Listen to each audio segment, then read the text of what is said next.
Este pequeño video es para Hypermotor NYC. En esta ocasión queremos mostrarles nuestro segundo proyecto con la 939, la SP, lo cual vamos ahora a ensamblarla, a poner todo en fibra de carbón.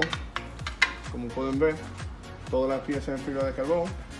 Quitamos todos los plásticos porque lo necesitamos hacer para poder hacer la instalación de las mangueras, que realmente le va a dar un toque fenomenal.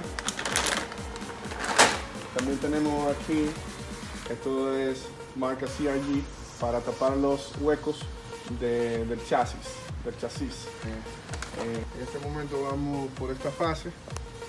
Ya terminamos la instalación de la Ducavay, de los portapiés, también de la tapa de la Catalina, lo cual, como pueden ir viendo, va quedando fenomenal.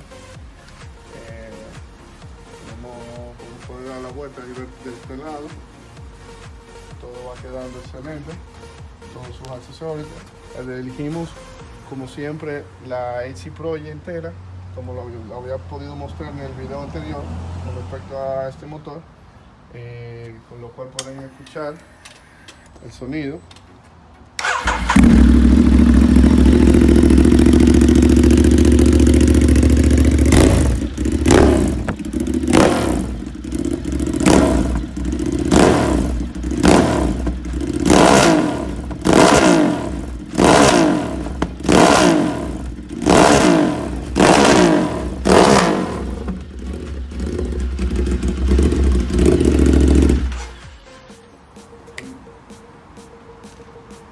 Bien, nos falta, vamos a hacer la instalación de las luces H4, las LED, y nada, y también tenemos aquí para el Full Injection el Basas, muy bueno, y ese es nuestro próximo proyecto.